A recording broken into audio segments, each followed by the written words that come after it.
Well, again, it is a pleasure and an honor for me to be here again, to be invited again, because I was here about 8 years ago or something like that, when I did speak about drugs and stimulants, and I think more particularly wine in Iranian history. Today the topic is going to be very different, of course, but it is about Iran, because I'm an Iran person, so to speak. I was actually just in Iran 2 weeks ago, where I spoke at the University of Tehran.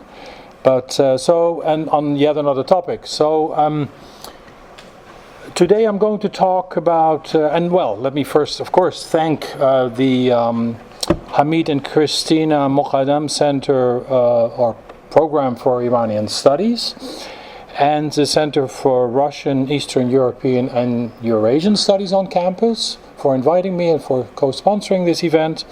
And of course, Professor Abbas Milani, who unfortunately cannot be here, I understand, and of course the staff. Without the staff, nothing ever happens. I know that from my own institution. Now, I will. My talk will be in two parts. In the first part, I will talk a little bit generically about Russo-Iranian relations in the Qajar period in the 19th century, most notably some characteristics of the traditional scholarship that exists about this relationship, and then some comments about the newly developing type of literature that has come out in the last, say, 25 years, or certainly since the fall of the Soviet Union. And then I will switch and talk about a particular event that occurred in 1912 in Mashhad in northeastern Iran, where the Russians shelled the shrine of the 8th Imam that exists there, as call it a case study of the relationship between the two countries. And I will go into some more detail. And it's actually a chapter in the book that Roma just mentioned, this edited book, Russians in Iran. And unfortunately, the paperback is only coming out next month. We had hoped to have some copies here, but that's simply not possible. So you'll have to wait for that. And I even forgot to bring my only hardback copy that I brought today, and that's now in the hotel. So you'll have to forgive me for that. Anyway, the traditional view of the relationship between the two countries in the 19th century, between Iran and Russia, but also Iran and Britain, because they were, of course, the two main outside powers, is one of inexorable and steady intrusion. In the case of Russia from the north, of course, in the case of Britain coming up from the Persian Gulf from the south, mostly directed from India. Again, the traditional view is that of supremacy and domination and one-sidedness in terms of domination, and the result, loss of territory, loss of control, loss of political authority, and loss of commercial competitiveness. And Iran is typically seen really as a chess piece, if you will, in the great game. You know, there's a gigantic struggle that existed and played itself out throughout the 19th century. The beginning date is contested, but say the 1850s, 1856 is oftentimes posited as the beginning date until 1907. Certainly in the case of Iran, when the two countries, meaning Britain and Russia, concluded a pact whereby they divided Iran into spheres of influence. So a chess piece in the great game, a buffer state, and by and as a consequence, as a hapless victim of the machinations of these two states. That is, in short, the vision that tends to come out of the literature, and that, seems to be the consequence, that seems to be the situation on the ground. If you look at this map, you can see how this works. Iran did lose quite a bit of territory on the edges, in the eastern half, the western part of what is today Afghanistan, Herat, parts of Baluchistan and Sistan, in the southeast, and of course in the north, part of what used to be Iranian Khorasan into Central Asia, and of course most dramatically perhaps in terms of resources, a big part of the Caucasus, Armenia and Georgia. and what is today the newly independent Republic of Azerbaijan. Territory that, to be sure, Iran had conquered itself in the 16th and the 17th century. So it was kind of a retrieval, if you will, even though it was done by Russia, a great power. So the traditional literature that exists certainly follows this model and this pattern. Here a few more illustrations of the territory that the Russians took during the two wars that they fought. The two treaties that followed these two wars, respectively, the Treaty of Gulas in 1813. Iranians are all familiar with this, of course, the Treaty of Turkmenchai of 1828, which sort of clinched the deal in terms of the humiliation of Iran by the Russians. Here it's a situation in Central Asia, the Russian annexation, which of course played itself out over a long period of time, and that ended up with the establishment of a boundary that wasn't that well defined, because it kept on being very tumultuous and fluid, if you will, but that basically made the river Cherek the boundary between the two powers. And an important moment is, of course, the Russian defeat of the Turkoman tribes at Göktepe, which is on this map here in 1881. It's always seen as sort of the moment when the Russians definitively established their power and their domination in this part of Khorasan. And here you have a picture of the tumultuous situation, because this was fairly typical. The Shah's forces, to the extent that they were able to withstand the Turkoman, coming back with skulls of the chiefs, the tribal chiefs, and presenting them to the Shah during ceremonies. And here is an image of Göktepe in 1881, the ruined citadel of the town. And again, here we have the sort of the synopsis of the situation as it was seen at the time, and the traditional literature purveys and displays as well. Iran as the victim of two major bullies, represented as the proverbial bear and the proverbial lion. Now, a couple of examples of traditional literature, and when I say traditional, I mean nothing disparaging about it, because these are great books. Firuz Kazemzadeh is a major study of British and Russian diplomatic relations with Iran in the 19th century. It's a very profound study that retains its value, but it's traditional political history for the most part. And it certainly doesn't delve into non-state actors. It's state-to-state interaction, diplomacy for the most part, great power politics, the great game, the way it played itself out in Iran in the 19th century and until World War I, as you can see from the title. Another famous and well-known and valuable example is Muriel Atkins's study, Russia and Iran, 1780 to 1828, which mostly deals with the wars that Iran fought against the Russians, leading to, again, the two treaties, Gulas and Turkmenchai, 1813-28, the loss of territory. She deals with the military confrontation, but also the diplomacy. And here is a recent study by a Russian scholar who's otherwise unknown to me, Poto, Ruski na Kavkazki, in the 19th century. Russia in the Caucasus in the 19th century, which I haven't seen, but judging by the table of contents, which I have seen, is also fairly traditional in its setup, 2017. Now, then, as I already mentioned, the last 25, 30 years or so, we have seen the beginning of a new type of literature developing. Again, directly following the end of the Cold War, representing new visions, new archives, of course, opening up, or old archives becoming accessible. In the case of Russia, becoming a slightly different country from the Soviet Union, less secretive. This is an early example. It's an originally Russian book that has been translated to English. It's a wonderful study about the so-called Great Game, but seen through new eyes, through new actors, moving away from this notion that the Great Game is pretty much the Victorian precursor of the Cold War of the 20th century, along the same lines. It looks at non-state actors. It posits that This was not simply a political game over power and influence, but also a matter of commerce and investment. Russian merchants trying to gain advantage over their Central Asian and Iranian competitors. It talks about different types of authority and its application, and it puts the whole thing on an even larger canvas than the Great Game. It connects the history to other parts of the world, including, American cotton exports during the Civil War, say, and how that impacted the beginning of cotton cultivation in Russian Central Asia.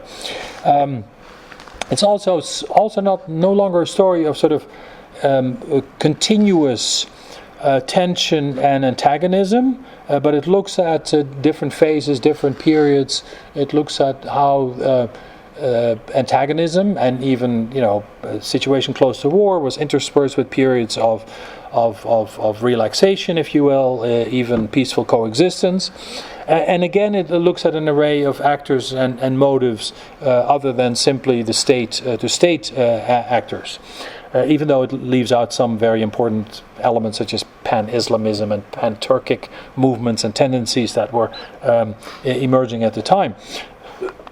Here we have another study, similar, an edited book that came out, I think, in 2014, with wonderful contributions, with a diversity of topics, and again, no longer simply politics, high politics and diplomacy, but all kinds of other aspects of the relationship.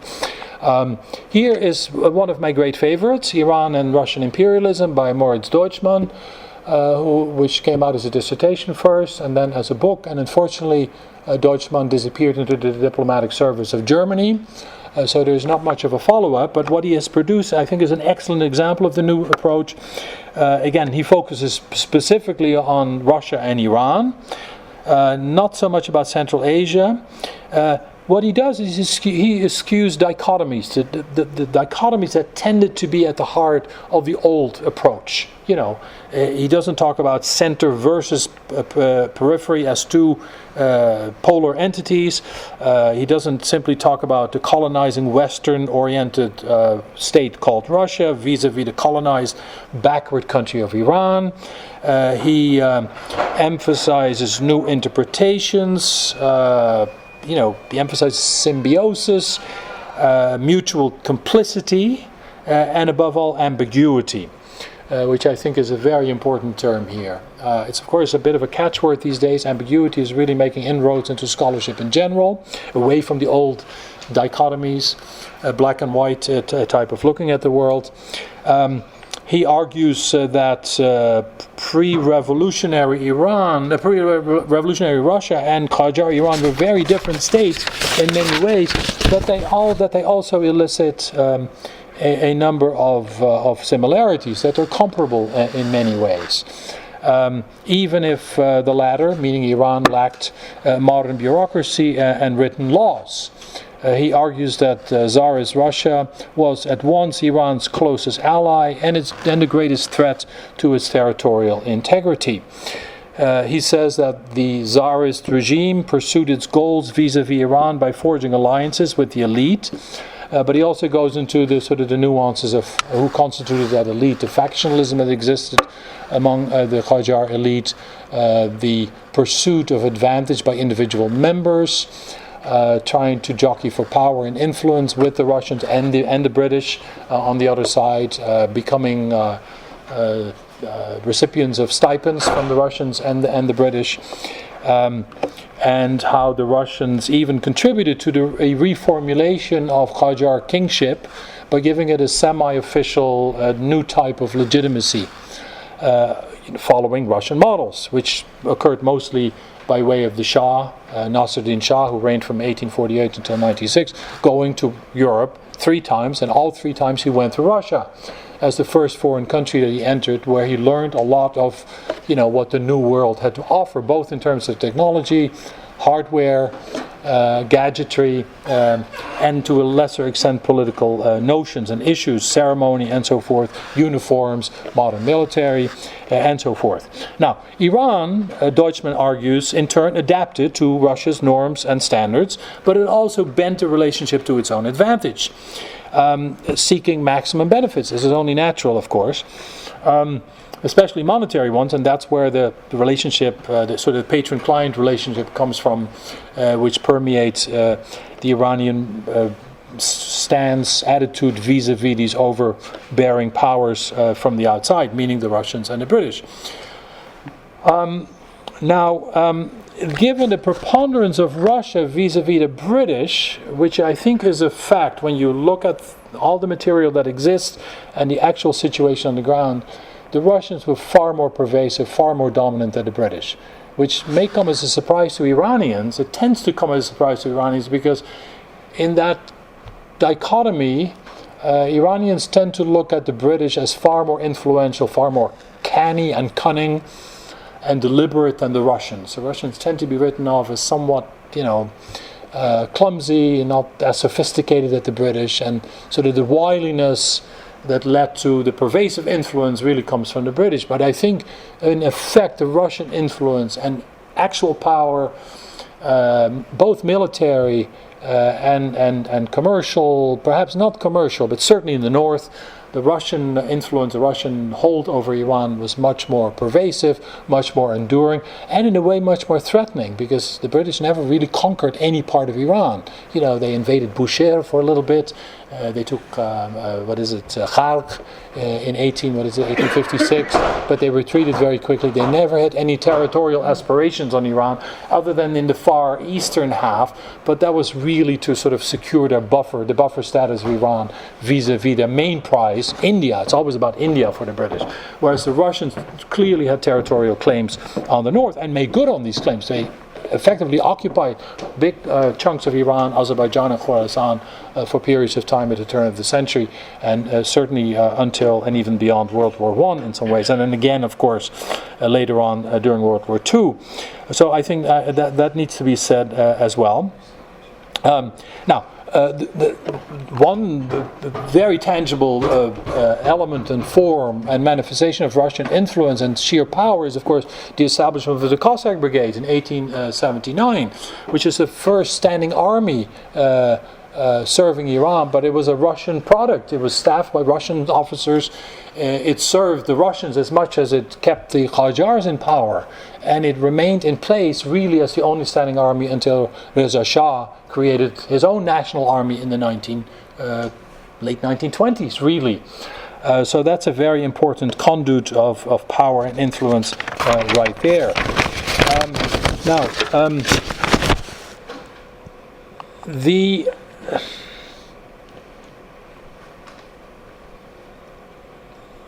new literature that I just alluded to, and of which I gave a few examples, also moves away from a Cold War type perception of Russia as simply a naked power that tried to maximize its hold over Iran and unleashed its sort of brutal power on a very weak country. This becomes visible, or the lack thereof, that it's not that simple. The complexity of the problem, problematizing it, really becomes visible after 1907, because that's a pivotal year in Iranian history. It's the year when the Russians and the British conclude the so-called Anglo-Russian Accord, which, as I already mentioned, is oftentimes seen as the end of the Great Game, certainly when it comes to Iran, establishing these respective spheres of influence. It's very interesting when you look at this map. I always tell my students, this was just before oil was found and certainly made operational in Iran. And it shows, because the British took the southeastern half, meaning Baluchistan and parts of Sistan, for themselves, declared that off limits to the Russians.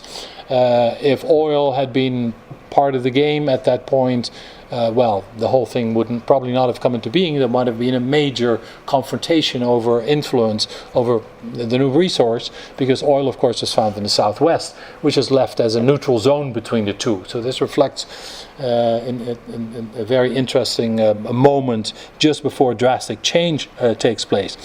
But anyway, the Accord of 1907 is interesting because, ironically, it came into being while the so-called constitutional revolution in Iran was unfolding. This movement that started in 1905 and that led to a drastic change in Iran's political culture. Constitutionalism became vested, became embedded in Iranian consciousness in a way that endured and survived the Iranian Revolution of 1978-79, and it's, I think, one of the reasons why we have a thriving parliament in Iran, because that is sort of,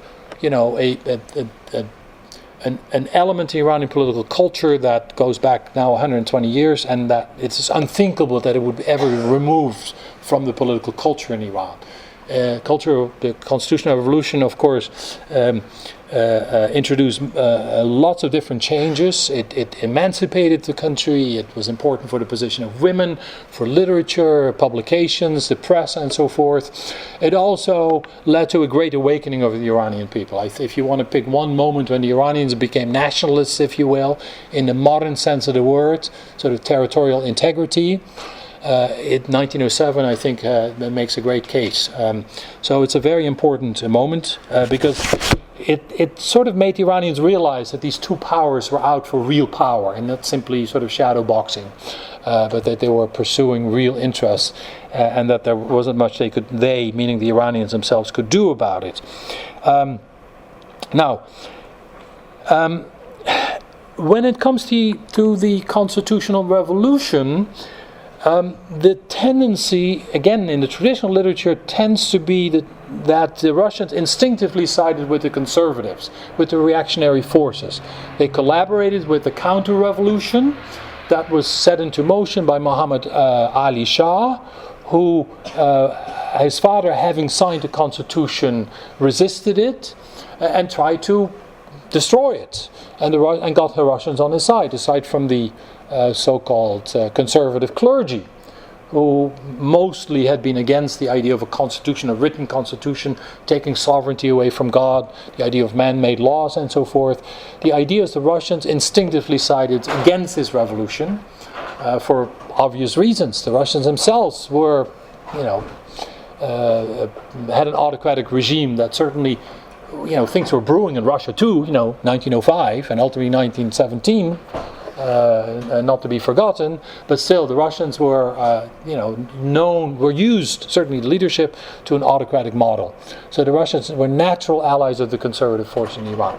That doesn't mean that they simply, unequivocally, and unanimously sided with the conservatives. And you see this, for example, a couple of slides, by the way, that I should have elucidated. This is the Russian envoy, the ambassador in Tehran. Nicholas Hartwig plays an important role also precisely in this period, also in 1912, the episode that I'm going to talk about. This is Muhammad Ali Shah, the one I've already mentioned, who comes on the throne, conservative. He tries to form a coalition against the newly installed constitution, the parliament that has just opened. And this is a very important and a really fascinating moment, because this is the shelling, or the result of the shelling by the Russians of the newly opened parliament building. It's a famous episode in the conservative reaction against the revolution. And the way it's typically told is that the Russians simply, sort of lived out their instinctive resistance against the constitutional revolution and its product, and were happy to shell this building. Well, the reality is very different. The Russians weren't in the business of simply putting out the guns and starting, bombing this building.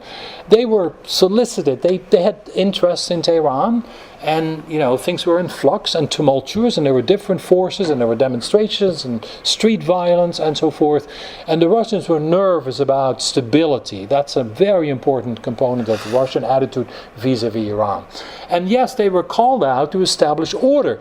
It turned out there were, rioters and protesters and clergy members sort of holed up in a mosque adjacent to this building. And in the fray, the building itself got damaged as well. So it complicates a story that is typically told in a very simplistic way. The Russians side with the conservatives, shell the building, and sort of create a setback to the whole movement that then, of course, regroups and eventually is victorious, because the constitutional revolution goes through a number of phases until 1911. But anyway, just an example, and keep that in mind, because the main story I'm going to tell unfolds somewhat along the same lines. It's a complicated story. Now, here's the book. that I edited with Elena Andreeva, who teaches at the Virginia Military Institute, came out last year. And I like to think it's part of this sort of new literature about the relationship between the two powers. Not simply Russia dominant, Iran the victim, not simply state to state, simply diplomacy, war, agreements and so forth, high level, but it goes much deeper than that. There are chapters in that about scholarship, the famous Vladimir Minorsky, major Iran scholar coming out of Russia, originally Russia and then the Soviet Union, until he leaves, of course, and becomes a major scholar in the West. Nicola Markov, major Russian architect, who is responsible for a number of buildings that still exist in Iran. I was just, as I said, in Iran, and I visited the Qajar prison, the main prison until Evin opens, which was built by Markov, and it's now, of course, a museum. It was just turned into a beautiful museum. If you're going to Tehran and you have a couple of hours and you're culturally inclined, you should go visit it. It's absolutely wonderful, very nicely presented. Of course, ironic that 10 miles north, the same horrors are perpetrated while you're watching what the Pahlavis did and the Qajars, but that's a different story. Anyway, to come back to the topic, and I'm switching now a little bit because now I'm getting to my case study, if you will, and that is the Russian assault on the shrine in Mashhad in northeastern Iran. Here are a couple of pictures, first of all, of the way Mashhad looked at the turn of the century, or in this case the early 20th century, 1915, the city walls. Here you have a fairly generic picture of from a German book from the shrine, the way it looked at the time. This is a map of the country at the time, the heart of the city. Here you have another a sort of overview of the shrine at the time, turn of the 20th century. There were different courtyards. You had the Sahn Kohneh and the Sahn No. The first one, I think, built by Shah Abbas in the early 17th century. Part of it added by Nadir Shah. It's a complex that grew over time and is still growing. I was there 2 years ago, and it's an absolutely astounding, sort of a Vatican and a half in terms of size and magnitude and wealth, and simply the whole imposing nature of the whole thing when you go there.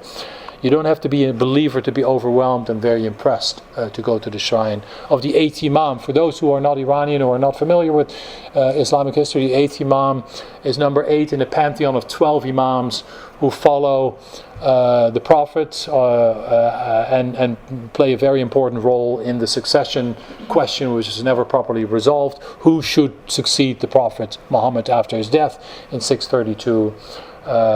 The question was left open. One branch argued that the succession should take place in the family of the prophets, the house of the prophets, and out of that came a series of 12 family members, if you will, in succession, who were seen and continue to be seen by Shi'is, because that's the branch that came out of it, as the legitimate successors to the Prophet, even though they never held real power.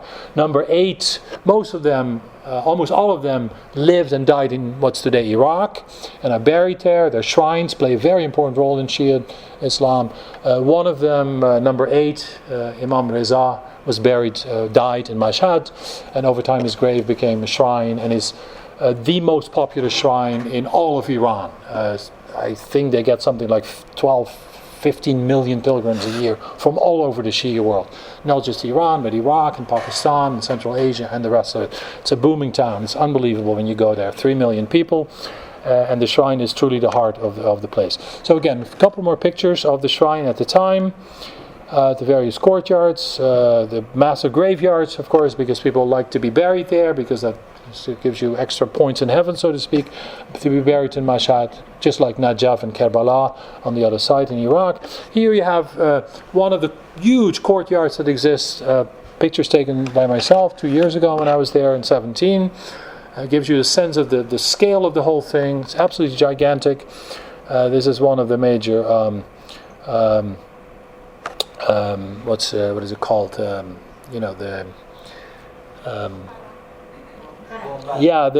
Gumbad. What is Gumbad in English? The dome. Thank you. Yes, one of the few domes, one of the major domes. This is the sort of the innermost part during Ramadan, during the beginning of the fast, and here you have the actual shrine of the Imam.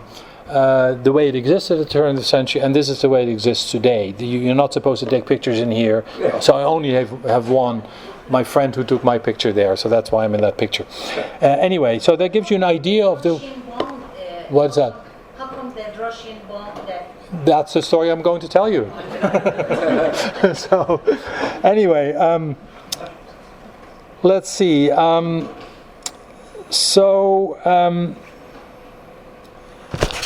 me try to follow my notes a little bit, because otherwise I may run out of time.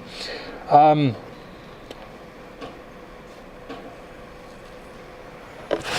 already at this part.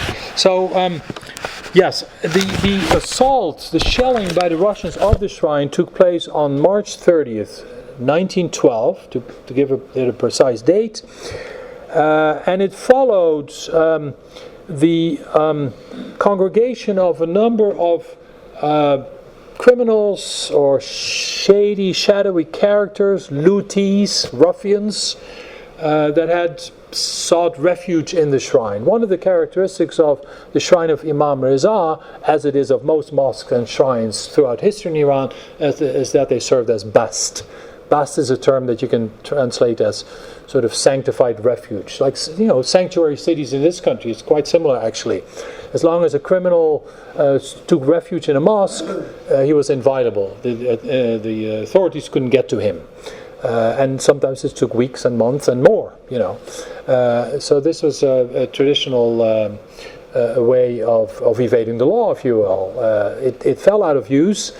Amir Kabir, major prime minister or chief counselor to the Shah in 1850, tried to get rid of it because, of course, there was a lot of abuse of this. Ordinary criminals trying to evade the law by simply entering a mosque and living their lives out there, so to speak. But anyway, the shrine of Mashhad had that important function and maintained that function. That's important to know. Now, the assault on the shrine of Mashhad by the Russians was a major event that has been forgotten, in part because the Titanic sank just days after it. So in terms of world news, it was sidelined very quickly. 39 people were killed, so it's a dramatic event, but it's not of world-shattering importance. But it did resonate, of course, and it was of great significance, in part for the loss of life, but also and the damage done to the shrine because of the shelling, but most importantly symbolically because it was seen as an outrage, as a sacrilege against an inviolable sanctuary that was actually off limit to infidels, to non-Shi'is, and I'll come back to that. It represented humiliation on the national scale for Iranians by an imperialist power that was seemingly able to act with impunity in its self-proclaimed sphere of influence, because Khorasan was, of course, as I mentioned, since 1907 part of the Russian sphere of influence. So it had a great deal of leeway in terms of action and operation there. As said, the assault produced a great deal of outrage, both in Iran and the wider Muslim world, especially in India, in British India, and I'll come back to that as well. So let me put it a little bit in context, in terms of the wider context, the political context, and the actors involved. Well, first of all, one of the major eyewitnesses and also a major source of the documentation is Percy Molesworth Sykes, who was the consul, the British consul in Mashhad. Both the Russians and the British had a consulate in Mashhad, as they did in Torbat al-Haydariya and different places in Khorasan. They were listening posts, trying to keep track of each other's movements, but also commerce coming from Afghanistan, political events in general. Indian merchants, and the rest of it. So Sykes was actually one of the few British envoys and diplomats in Iran who didn't see Irania being posted in Iran as hardship, deprivation, and punishment. Most foreign diplomats did, because Iran was not exactly in the forefront of world events. There was nothing to do in Iran in terms of modern entertainment or diversion. You couldn't drink, at least not openly, and entertainment was very limited. There was, religion was a very important part of daily life, so there were all these restrictions. Certainly for the women of diplomats, distances were long. Many parts of Iran, sitting in Kerman or in Birjand. Can you imagine, how much fun that would have been? Sitting there for 3 years with nothing to do other than write reports about, the few sort of highway robbers and their, and events and incidents that took place. Sykes was different. He was intensely curious, and he wrote voluminously, both in Mashhad. He has these almost daily reports and certainly weekly reports, pages and pages and pages, very detailed about the events, which is why we know so much about this whole thing. And he also, traveled to Iran. He has a book. It's very interesting, still very readable, 10,000 Miles in Persia, which came out, I think, in 1908, where he travels the country, every nook and cranny of it, and writes. Of course, he's an imperialist, there's no question about it, but he also has a deep sympathy with Iranians. He understands Iran on many levels, so he's a very important source, not simply to be discarded as a sort of a colonial character behind the times and irrelevant these days. So he's an important one. Now we have more documentation from the Iranian side, which is also very interesting, which was gathered in this book Inqilab-e-Tus. It's a collection of eyewitness reports and documents and later diaries of various people who lived through this period and experienced it. And it's an extremely valuable source of information from the Iranian side. Now, of course, Sykes looks at this whole event through British eyes, as basically the result of Russian machinations. And he paints a very dark picture of the Russians. They were conspiring, and it was all a setup, and it was premeditated, and so forth. Is another sign of Russian brutality.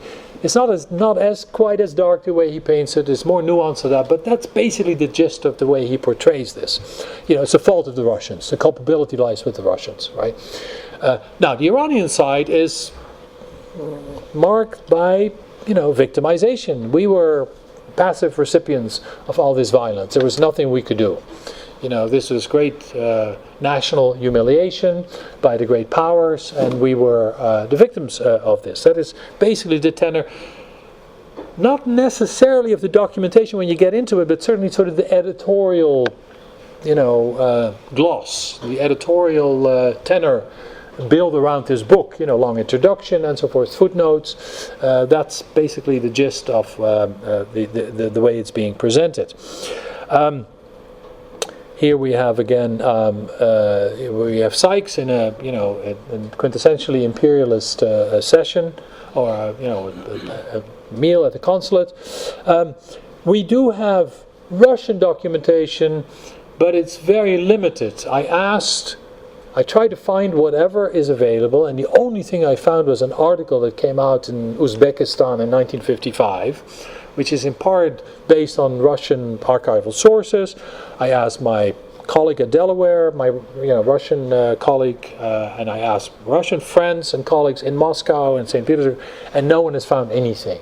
Of course, there's documentation, but no one has ever really focused on that and dug into this to tell the Russian part of the story. But the Russian part of the story is not completely gone, because it is there in the form of that article, which is well documented. So we do have three sources of information. Now, these three, if you put them together, if you collate them, they each tell a national story, right? Sykes is a representative of the British government and reflects the British way of, looking at these things. The Iranians look at their retroactively in part, but even at the time in terms of the eyewitness documentation through Iranian eyes, naturally.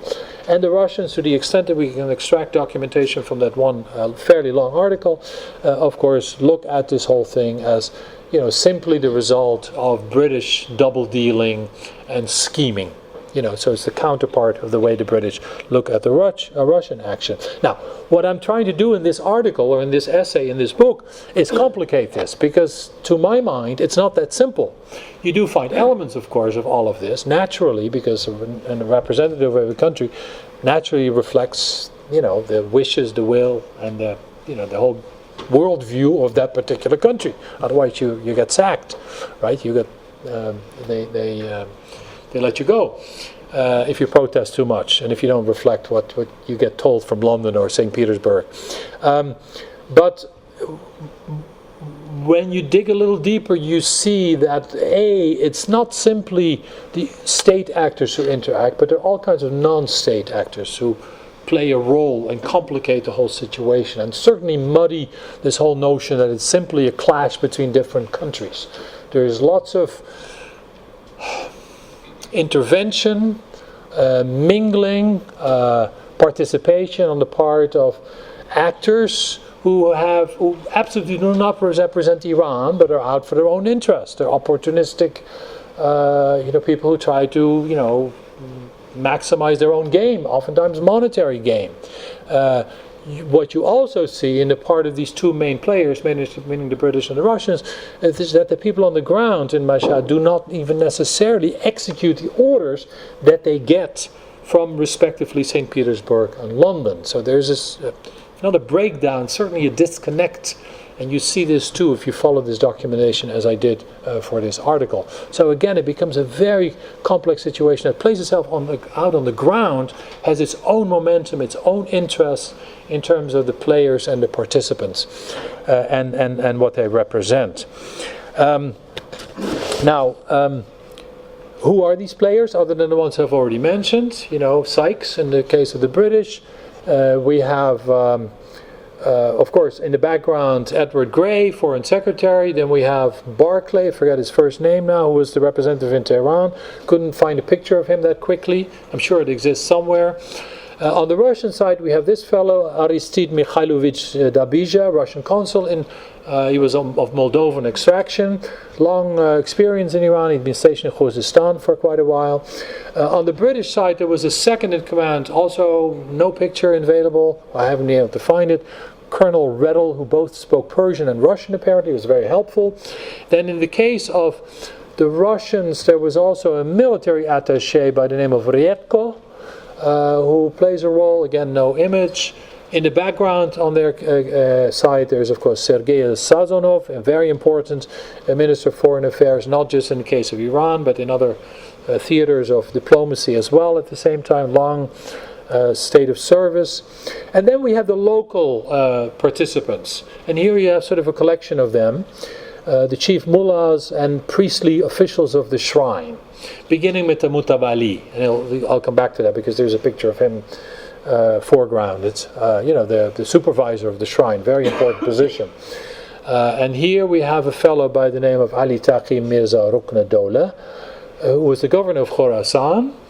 He was also the Karguzar, whose function was to mediate between foreign powers and the domestic situation on the ground, in this case in Khorasan and in Mashhad. And here we have a very important, if not the most important, non-state actor, a fellow by the name of Muhammad Yusuf Herati. Herati was a notorious luti, a brigand, a ruffian, for sale, if you will, who sold his services to the Russians and then switched to the British, to the highest bidder, if you will. And he played a very interesting role because if you want to single out one person who's instrumental in this whole thing, in creating misunderstandings, in pushing the envelope too far, on making assumptions that are not borne out by the facts and so forth, and in being half responsible, I would argue, perhaps, for what happened eventually, it is this fellow. Of course, he was surrounded by his acolytes, by his band of fellow ruffians, if you will. There were many of those. The whole situation in the Northeast was extremely undetermined and chaotic and lawless, quite frankly. And I'll come back to that as well. Here we have another fellow, also played an important role, Muhammad Yazdi Talib al-Haq. He was a cleric of about 70 years old. He was also a member of these... of this group of sort of irregulars who ended up taking bast, meaning refuge, in the shrine in Mashhad. And here we have a more specific picture of the Mutawali, meaning the supervisor of the shrine, Mortaza Qoli Khan Tabatabawi. Now, what's the setting, the political setting and background? How much time do I have? 15 minutes? 12? Something like that? Yeah, okay. Yeah, I'll be able to finish that. All right. So first of all, there's, of course, the court that I've already mentioned, meaning the Russo-British Agreement of 1907, which divides Iran into two spheres of influence, with the Russians getting the northern part. The other consequential, or not inconsequential, accord from the period is the so-called Potsdam Accord, which was concluded in 1910. After a meeting between the Tsar and the Kaiser in the fall of that year, the Kaiser goes to, the Tsar goes to Potsdam, and it's an accord that basically recognizes Russia's special interest in Iran, while also insisting that Germany only has commercial interests in Iran. This is an important issue because Germany was the up-and-coming third party. We have this rivalry between the Russians and the British, and the Germans were, of course, after with Bismarck gone and under Kaiser Wilhelm II, major up-and-coming power, trying to spread their wings and sort of, find niches in the world to the extent that it hasn't been colonized, and they engage in what ends up being called pénétration pacifique, sort of the peaceful penetration, mostly commercially. But they were looked at with Argus eyes by both Britain and Russia as a potential third party, as an interloper. So there's a lot of political jockeying, and so Potsdam meant that Germany would be relegated to a sort of commercial role, and that freed up some anxieties, but it also made the British to some extent more dependent on the Russians. Because they couldn't use the Germans anymore as a third party, as a threat, or as a force of manipulation. So the British, certainly in Khorasan, which is again Russian territory, you have to keep track of that. They basically were onlookers and bystanders, and they could lodge protests against Russian actions and operations, but there wasn't all that much they could do about it because this was Russian sphere of influence. So that's important. Now, the whole area was gripped with violence and unrest and turmoil, lots of banditry, insecure roads, sort of these gangs of, again, highway robbers roaming around, coming in across the border from Russia. Russian forces moving in and threatening to move in with even greater force in order to solidify control, but more importantly, stem the disorder and bring some kind of stability to the country, which is very important. And they are actually welcomed in Mashhad. There are reports that the merchants, even the local merchants, actually welcome the Russian forces because they do bring stability. They knock some heads, but then, peace reigns and commerce can start moving again. So the Russians, and this is an important element, it's not simply limited to Mashhad in 1911, 1912, but you see this elsewhere as well. The Russians are grudgingly welcomed because they do bring order. And their soldiers, for the most part, behave quite well. There are exceptions, there's sort of, drunken incidents and so forth. But by and large, the Russian soldiers have the instruction not to antagonize people because the Russians are fully aware of the religious sensitivity in a place like Mashhad. They're not stupid. They know that they're treading in territory that is extremely sensitive and can lead to, a Griboidov incident. The murder of this infamous murder of a Russian diplomat in 1829 in Tehran, ripped to pieces by the mob. Following rumors that spread, proliferated about his presumed, harboring Iranian women and so forth, and all kinds of untoward activities which were not based on very much, but the result was horrific. So the Russians had they learned their lesson in that sense. They weren't simply there to overpower, dominate, and brutalize the situation, which is an important component of their actions, I think. Now, the other one is the Russians were, of course, they mince no words. This is a good example. This Morgan Schuster, if you've never heard of him, he was a major player at the time. He was an American. He was asked, he was invited to bring, by the Iranian government, which is completely in disarray in terms of taxation and sort of orderly bureaucracy, to help them organize the tax system, the import-export system. And Schuster was, a very conscientious fellow, with a lot of integrity, set to work in very adverse circumstances, and was basically hounded out, both by Iranian intrigue, because he impinged on all kinds of vested interests, and people didn't like it one bit, but also the Russians, who didn't want this sort of, intruder. So they pushed him out as well. He wrote a very famous book, The Strangling of Persia. If you haven't read it, you should read it. It's totally, beautifully written and very powerful, because he indicts both the Russians and the British as, for their unacceptable colonial behavior. But he was a casualty mostly of Russian pressure. So this guy has to go. They put an ultimatum. They also put an ultimatum to the Iranian government that if you don't follow our orders, we will move in with 4,000 troops and we will take over, and you will have to pay the expenses.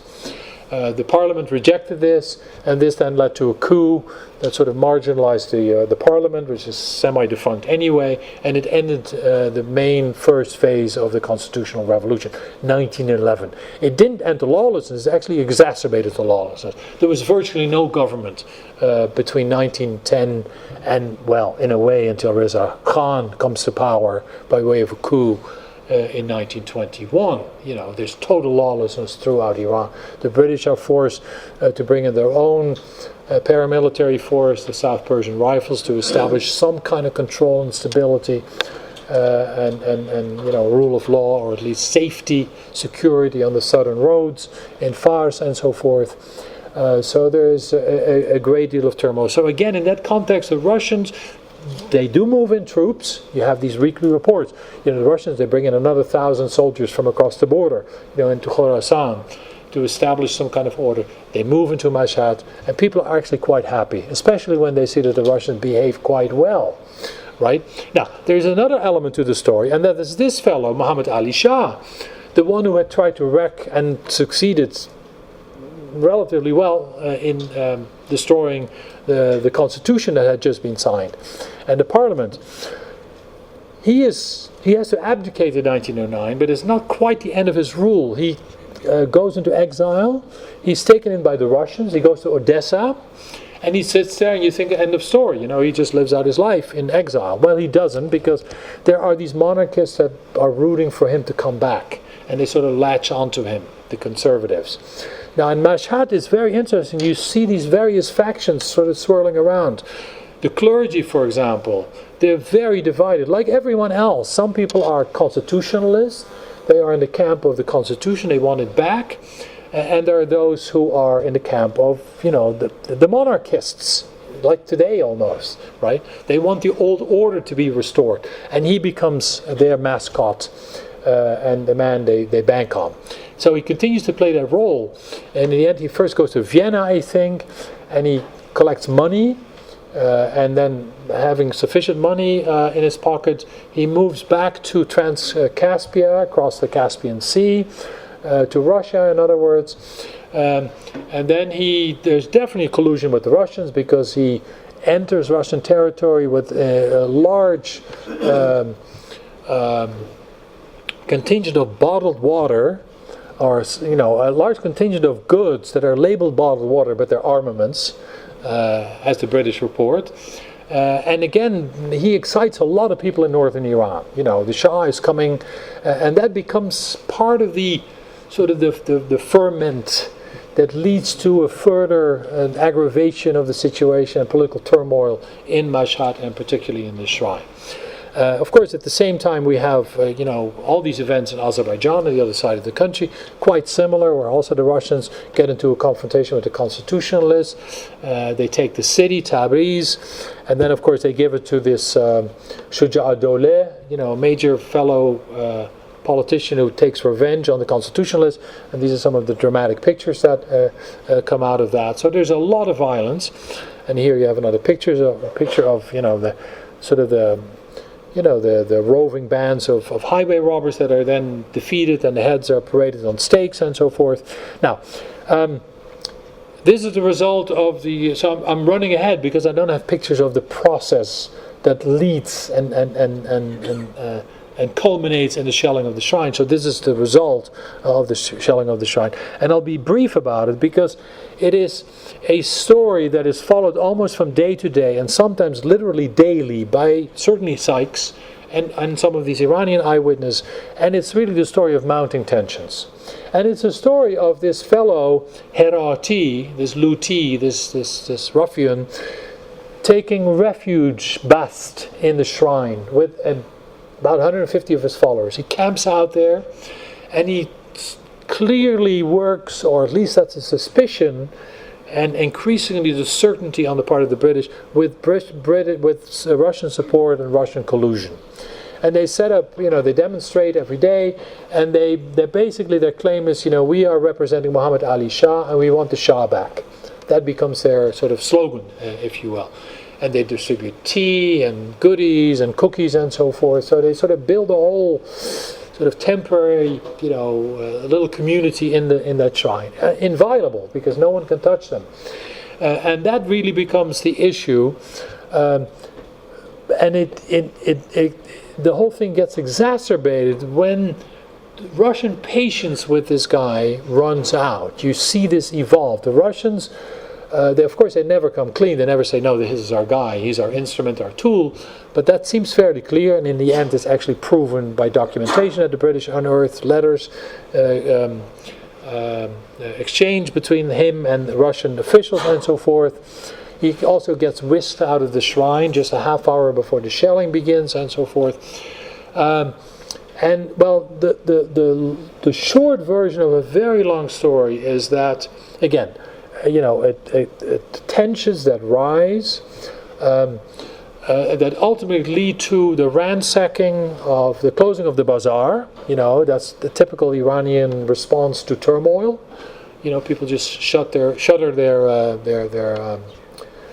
booths in the bazaar. So commercial life comes to a halt, which is not good, for the economic livelihood of the city.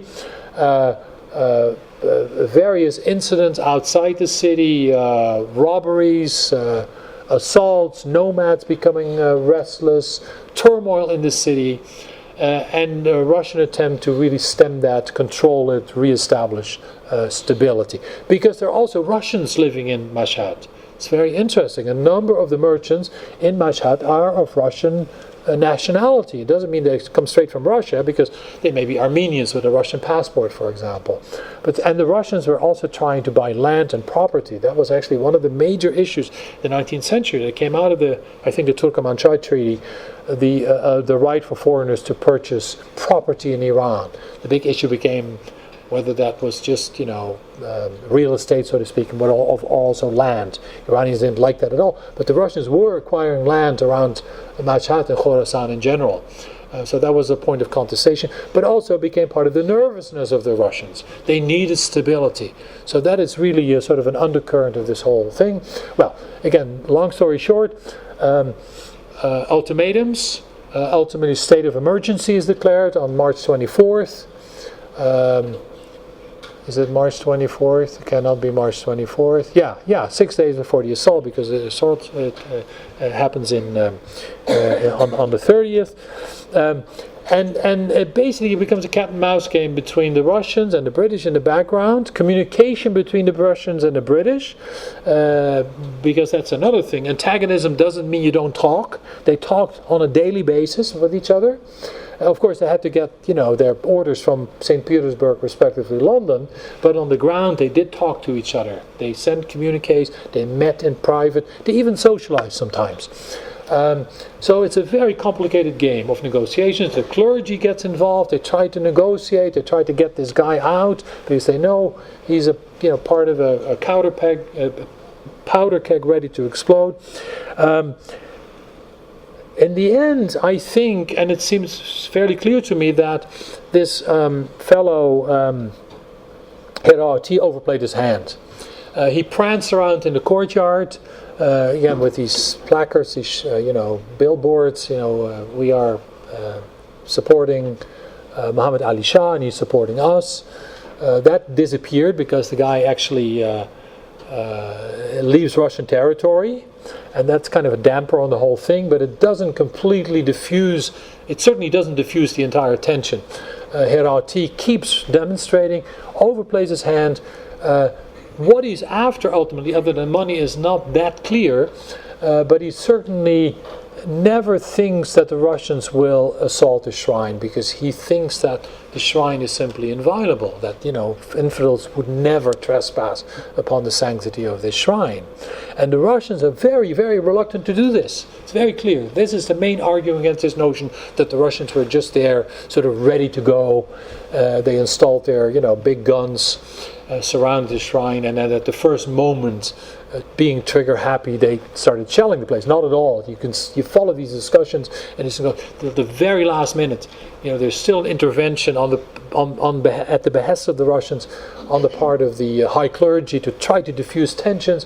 The Russians declare an ultimatum for 3:00, and then again they don't start shooting until 4:30. There are again 2 interventions, 2 attempts to please calm tempers. And then nothing happens, and then they do unleash their guns for about 2 hours and shell the shrine. And this is the result. I mean, the damage is not, devastating. It's not like the whole thing is flattened, of course, as you can see in this image. The day thereafter, the British ask for permission to investigate the damage and what's happened, and they get permission to enter the shrine. And there are conflicting reports about the number of people killed, probably 39, 70 plus wounded, and so forth. And then the main issue is looting. To what extent did the Russians loot? And again, conflicting reports. The British tend to play this up, initially at least, certainly abroad.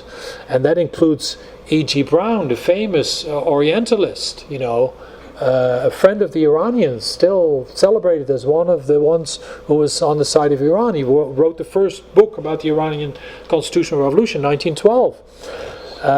Major advocate for Iran. But he describes in the Times of London this incident as something akin to the Mongol invasion of Iran. I mean, completely overblown, totally exaggerated, and clearly a piece of propaganda. And that sort of ripples through the British press.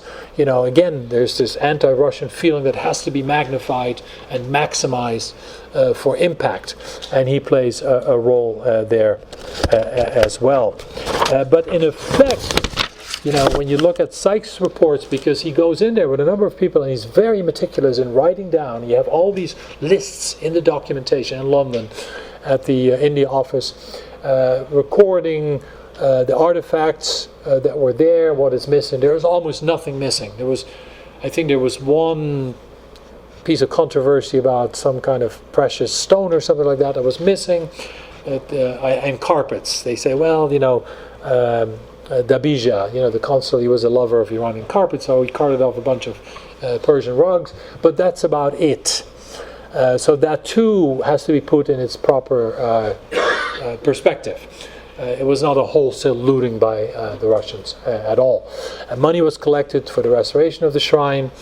Now, this is very interesting because this is one of the tangible things that came out of it, because Sykes, in order again to sort of publicize this event and maximize the anti-Russian impact of it, commissioned a local artist to depict the Russian assault. And this is the cartoon that came out of it, which is absolutely fascinating, because if you look at the details, it has everything in there. The women, the veiled women, the Russian artillery, even Russian dogs if you look closely. I forget exactly where they are, but does anyone spot them somewhere? Bottom left. Here, yeah. Here, you see Russian dogs here. So it's very elaborate. There's a whole poem around it that I translate in the essay, and this was then sent to London, and it was sent to India by the British to be publicized in the British Indian press, basically to tell the millions of Muslims in India that if you get in bed with the Russians, this may actually be your fate. Be careful. Better side with us. That was basically the message that the British tried to spread in India. And India was riled up. India was always riled up, about the abolition of the caliphate in Turkey, for example. Major reaction, negative reaction came from the subcontinent, this violent reaction. And, well, not literally violent because no one went to fight, but, the Indian Muslims were very, very agitated in this case too. There were all these communiques and all these letters sent, and protests and meetings were held the Muslims of Hyderabad and Lucknow and so forth, sending letters of protest to St. Petersburg and so forth, and publicizing the brutality of the Russians. Now, in the end, and I'd like to conclude with this. First of all, it is true that the Russians whisked out this Herati with his entourage, and then took him out of the city and executed him. And most likely, first of all, it seems fairly clear that they had colluded with him, and they wanted to eliminate any kind of evidence. They wanted to prevent him from having to testify, so to speak. So they got rid of him and the people around him, because the British did find letters later on, some Persian letters that seemed to be evidence of prior collusion between him and the Russians, him asking for help and offering this assistance and service and so forth.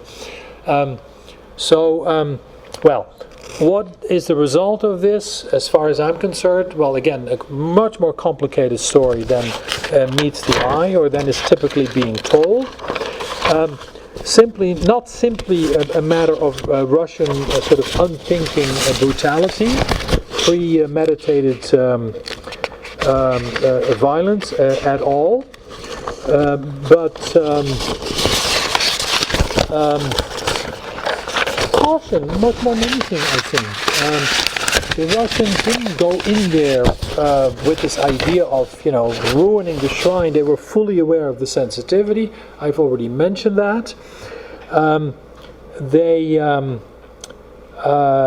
ambivalent about Iran. I think that's an important thing to realize that comes out of this research as well. You look at someone like Sazonov, for example. He was very frustrated with the efficiency, the mismanagement of the Qajars, but he was also nervous about the alternative, and he feared more than anything chaos. And I think you can draw some interesting parallels between Russia and Iran at that time, and Russia and Afghanistan in 1979. When you look at that story too, it's not simply a story of Russians barging in order to take over this country. They go in part frustrated at the lawlessness and the factionalism and the fact that these various leftist Parcham and Khalq people are killing each other in order to establish some kind of control. And then of course they get sucked into it, and it's hard to extricate yourself. We know how that works when you intervene in other people's wars. So that's an important element, I think. They were very concerned about anarchy, and it wasn't a far-fetched notion, of course. Now, the British, of course, were somewhat less, virtuous than they presented themselves to be. They were in part bystanders. They also did engage in double dealing. They did try to find their own factions in the whole conflict. They did try to maximize their own influence and benefits, as is to be expected, if you will. Now, the Iranians finally, they were manifestly weak. There's no question about it. In part because they were hopelessly divided amongst themselves. There was barely a central government present in Mashhad. So it was factions on the ground, if you will. And if they were victims of the events, they were by no means passive victims. The rebels among them, such as this Herati, anti-constitutionalists, may have looked like Russian tools, but they used the Russians as much as the Russians used them, of course, to dire effect in the end. But they were definitely out to play, and certainly in the case of this Herati, an opportunistic game, seeking British assistance when they felt treated poorly by the Russians, and then moving to the Russians to gain advantage with them against the British. And looking, like many Iranians, I think, at the time, to Britain as a protector against Russia. But of course, in 1912, with the Russians so much in control of so much of northern Iran, playing off the British against the Russians was no longer that easy for Iranians. And I think that's part of the story too. I thank you very much.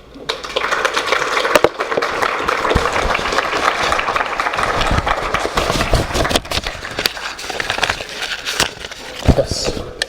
Thank you so much. It was a very interesting talk. You mentioned that Iranians were weak due to being divided at that time. I'm wondering, in your research, have you come to a conclusion what is in mentality of Iranian that makes them that they are always divided? Because I'm looking at many nationalities at Stanford. I see that, like in Ukrainian, for instance, in 5 years they could organize themselves, present themselves. But Iranian, for instance, 40 years abroad, and they cannot get together and nothing happened and they are divided still. Yeah. This is like a history of Iranian people. Right. Yeah. And I realize that because they cannot do anything after 40 years, someone would go and bomb Iran finally, like the things that it happened. And I am interested to see what is that is in Iranian mentality that do that Iranian people are always divided. Yeah, I'm entering a very dangerous territory here as an insider outsider, but I will say a couple of things.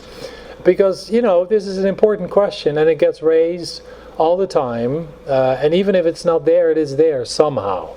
Honest Iranians do acknowledge that you have 2 Iranians, you have 3 fights, right? And I don't have a definitive answer to this because this has to do with national character. It's a slippery topic and we don't tend to engage in these things anymore for all kinds of reasons. But it strikes me too when I go to Iran that, yes, you do have factions wherever you go, and you have people don't work together. They are vindictive. They're Qajar with each other. They engage in feuds that never end, and they get sort of compounded by sub-feuds and so forth, and it comes at the expense of efficiency and of organization and of simply hamkari, what is the term? Collaboration with one another, working towards a common purpose. It has its advantages too, let me be very clear about that, because I think it prevents Iran from ever becoming a totalitarian society, because that individualism, which is parcel of that same story, also means that Iranians would never simply, obey collectively whatever comes from above. They get around it, they try to, not obey, snub their noses at rules, and are proud of it too, Iran is like Italy, it's kind of organized anarchy, if you will. So it has advantages and has disadvantages. But yes, it is true, and well, I think historically it won't simply do by saying, well, Iran has been invaded forever. Because which country in history hasn't been invaded forever? Yes, Iran was at a particularly sensitive corridor in terms of world history. If you want to go from Europe, West Asia to the subcontinent and beyond, you always had to go through Iran because the north was hard to access through Russia, harsh terrain, harsh winters and so forth. So the land-based corridor was always through Iran. So there is something to be said for that. But I don't think that's the only thing. I think it has to do in part with the tribal environment, with a traditionally poor environment before oil. Iran was not a rich country in terms of natural resources. There were no gold and silver mines. Everything had to be imported. Iran barely exported anything.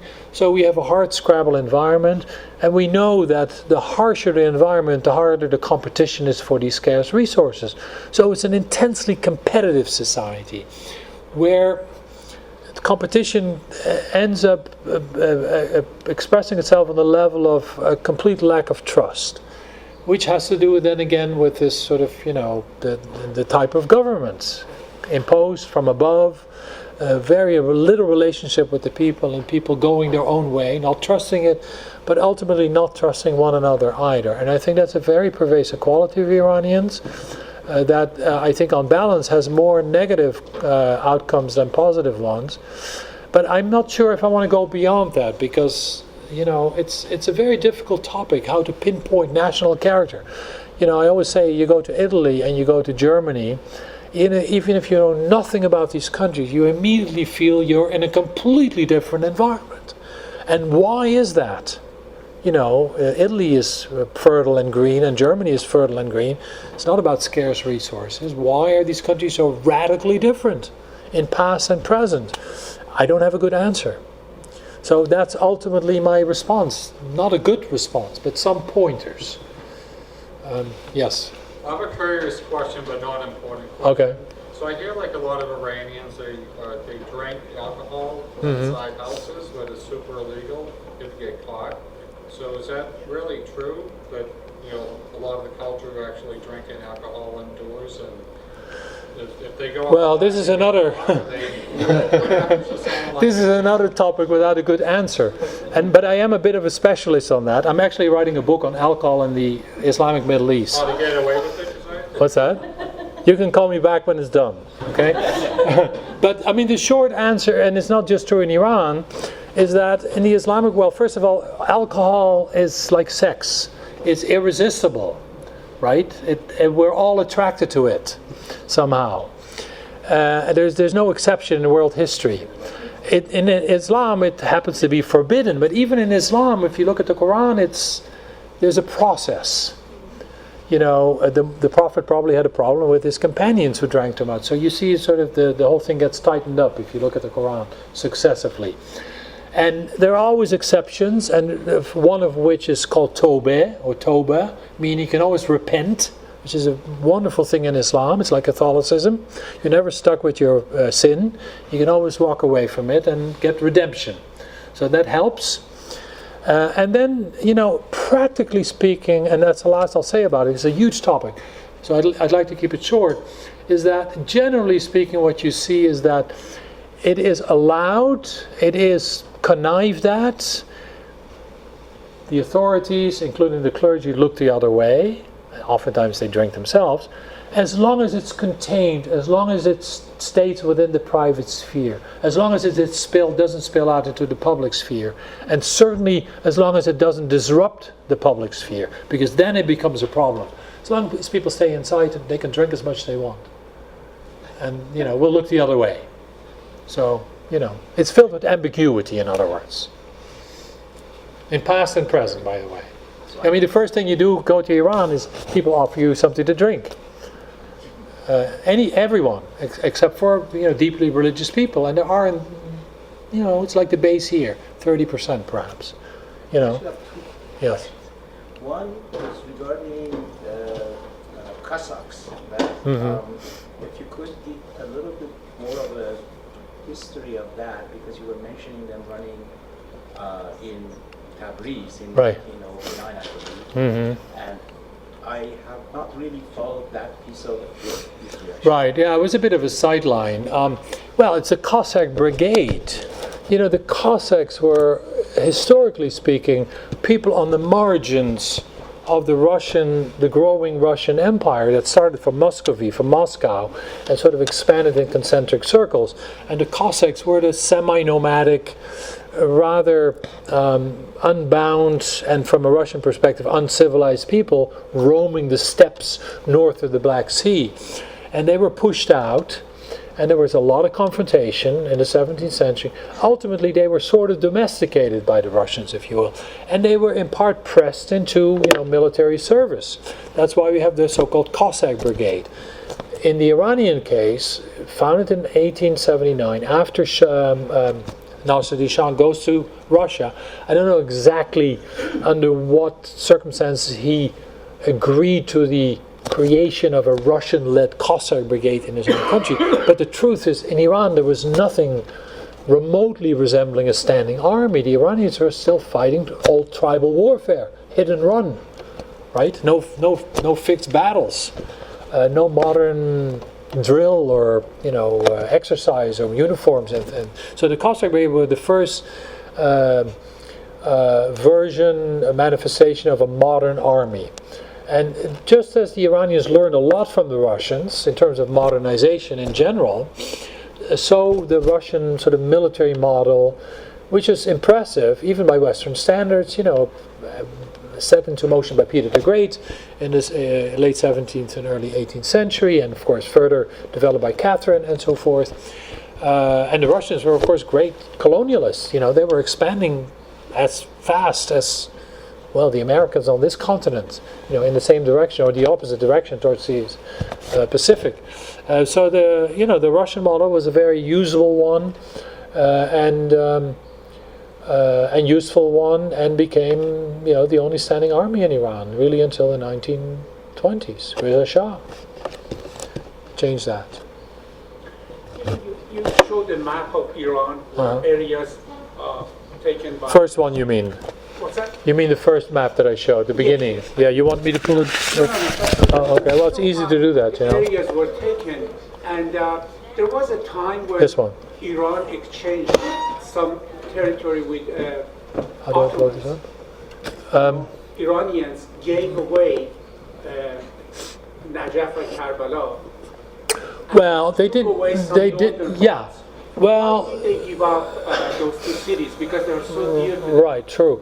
Well, that's a different episode, a different period, of course. We're now moving to the 17th century and 16th and 17th century, when the Iranians were fighting wars intermittently with the Ottomans, and they held Iraq for about 90 years total, including the Atabat, the shrines, Najaf and Karbala, and Baghdad itself, and Samarra. In 1638, they signed a peace accord with the Ottomans, the Peace of Zuhab, or Qas al-Shirin it's also called, whereby they ceded Iraq to the Ottomans, and they didn't get anything in return other than peace. And it has to do with the fact that the Iranians were simply not able to stand up to the Ottomans. Ottomans were more powerful. Their army was honed on the battlefields of southeastern Europe, so they were much better equipped, their larger numbers. So the Iranians basically threw in the towel. They basically gave up fighting the Ottomans and ended up, willingly retreating, which is quite rare in history. They made peace and they had to give up a lot of territory. Of course, truth be told, I think, I have an article about this. I don't think the Iranians were ever wedded to Iraq. It was important religiously, to be sure, of course, the Atabat, right? You go there, the shrine cities. But in terms of the environment, first of all, Arabs. Iranians don't exactly like Arabs, typically speaking. Secondly, Iraq was completely different culture. It's hot and humid and comfortable. The Qizilbash, the warriors of the Safavids, they like the plateau, the bracing climate. It's hot in the summer in Yazd and Isfahan, but it's not humid. It's invigorating. You go to Iraq, it's a swamp. It's like India. You die. It's super humid. It's 112 degrees and it's 95% humidity. Who wants to own that? And besides, it was always populated by, out of control tribes that the Ottomans never controlled. So why would you take over that? There were very few other resources. So I think that all went into consideration. That's Safavid, right? That's the Safavid period. Thank you. Yes. Going back to between Russia and Iran relationship, as you mentioned many times, that Russian were harmed Iranian regarding the religion, regarding the nationality, the modernity, Right. all aspects of that. Right. Still, did you find any kind of explanation why a lot of Iranians are more pro-Russian rather than being pro-England or English? Well, I'm not sure if they're pro-Russian. I think there's a major difference, and this is how I explain it. I think deep down, and this is about, psychology, and so you can dismiss me. I think deep down, Iranians have the sense that the British are almost as clever as they are. Zerang, right? So there's an admiration on some level, which has to be exercised by, the British. They are behind everything, right? Behind every tree there's a British person. And then today they may look like Americans, but they're simply sort of the naive operatives of the British. The real puppet masters are still the British for many Iranians. Now the Russians, I think, some people side with the Russians to some extent, but I think the Russians were typically and historically seen by Iranians as certainly not as clever, actually as rather primitive, sort of thick-skulled, hard-drinking, primitive people, not to be taken as seriously. And the other thing is, and this is perhaps even more importantly, the British elicited hopes and dreams among Iranians. Iranians go to Britain, and they like Britain in part because they provide a model, parliamentary democracy, representation, accountability, that they find inspiring. So the British raise hopes, and then of course they dash the hopes, as they did typically, because what was good for the British in Britain was apparently not good enough for the Indians. But the Russians never raised any hopes. With the Russians, you knew what you got, and you got what you knew. Naked power, so to speak. So there was never any expectation from the Russians. I think that's psychologically an important difference. Yes. So I'm very curious, and thank you, this was really informative, kind of brilliant presentation. I had a question from your story presented today. I was curious about the kinds of the various motivations, of the various textures of Iranian agency involved in the story. And part of me is tempted to see it from the Indian perspective, as the Indian history. Right. And one of the things that is sort of like parallel to the situation you're describing is the case of Maharaja Ranjit Singh's heir, who goes to Russia, who runs away, basically escapes from the British Empire. The king of Lahore, he runs to Russia, escapes to Russia, basically in search of aligning his resources against the British. And I'm wondering whether part of your story also involves this kind of motivation to align resources against, the potential of colonization from the British. Was that motivation that shaped the response? I'm not sure. As I pointed out, the British never had any territorial designs on Iran. And I think that's crystal clear. They never expressed any desire to occupy Iran territorially. And even commercially, the British were not that interested in Iran because, there's a famous saying by, I think, Lord Salisbury saying, the city doesn't think Iran is worth very much, the city of London, as an investment proposition. So Iran didn't have much to offer, as opposed to India, far richer, far more fertile, right? And textiles, if nothing else. So in that sense, not really. I think the reaction to the British in Iran is obviously much more psychological than based on this idea that the British were here to, take over the country literally, which has created over time all kinds of strange psychological perspectives and perceptions of the British. Sometimes one gets a feeling if a country was occupied by one power, at least it was clear who to act against and who to stand up to. But in the case of Iran, because there were these two sort of shadowy powers trying to outdo each other, and it was all very obscure, I think it automatically gave rise to these conspiracy theories. If the center of power is not that clear, it generates all kinds of strange illusions about where power really lies. And I think that has affected Iranians, other than trying to profit from both, play them off against one another. They became very good at that too. So I'm not sure if the Indian case is a good analog, because there was no real competition in India, potentially from Russia, but that was precisely the point of the great game as far as the British were concerned, to keep the Russians away, beyond the Hindu Kush, so to speak, right? One more question? Yes, you can have it. Sorry. Using the book Guns, Germs, and Steel from Right. Jared Diamond. Yes. Using that, any nation throughout the history of the world has gone through the title of that. There's a comparison around 1917. 500 before that, Shah Abbas was in power. Right. The two powers were extremely, if it's not an exaggeration, they were comparable to one another. Something has happened in between the 1500 of Iran, Persia, of the Shah Abbas, to to the 1900s in Iran and Turkey. Right. A lot of Iranians are of the belief that religion has had something to do with that. Right. Religion of Islam has been in power under the Ottoman Empire.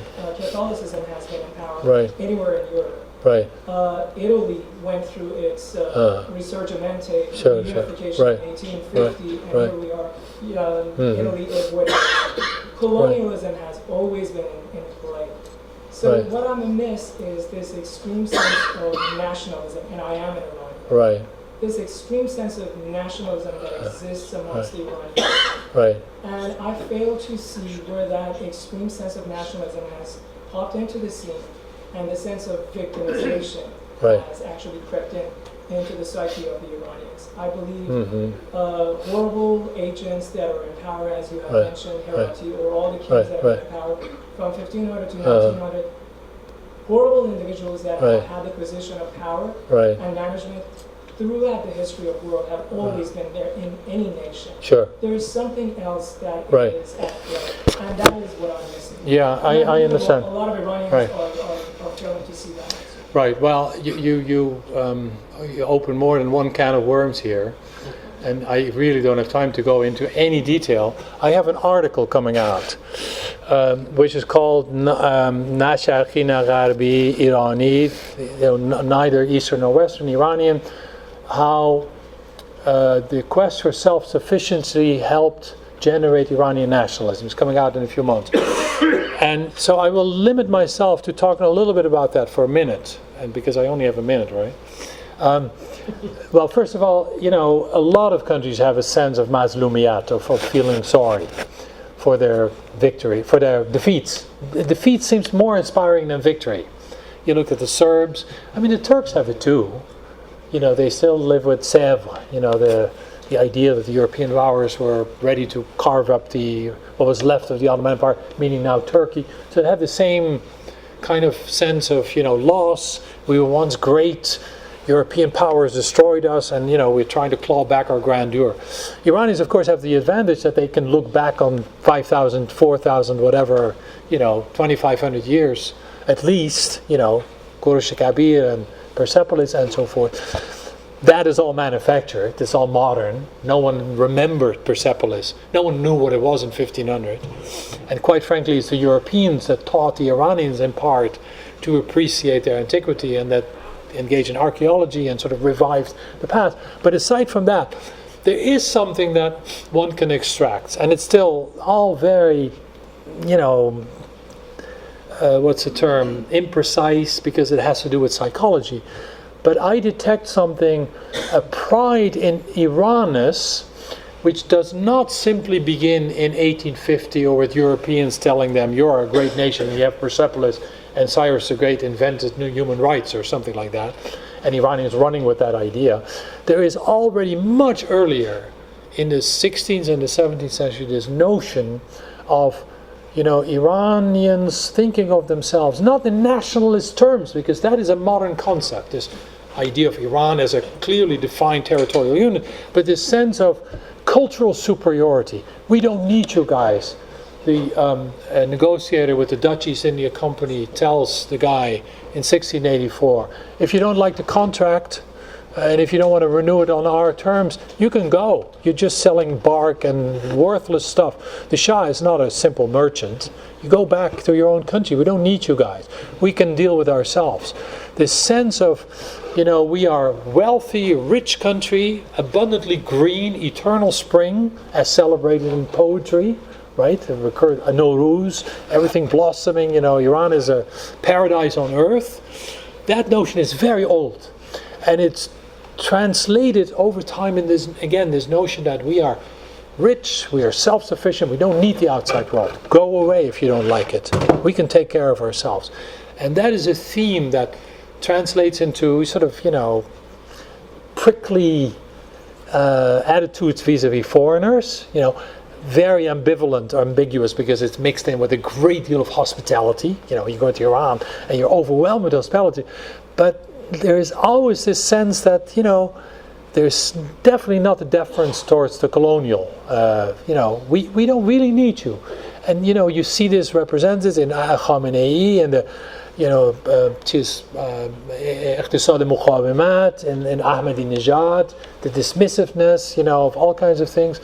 And I trace this all the way to 1500. You can't go much beyond that because there is no real good documentation before that, other than the poetry of, Iran being eternal spring, if you will.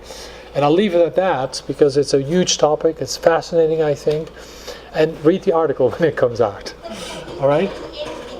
Right now, how Iranians feel about Russian impact in Iran, about nuclear facility and everything. I think it's in part resignation. That was also an element always in Iran. It's a powerful neighbor. What do you do with it?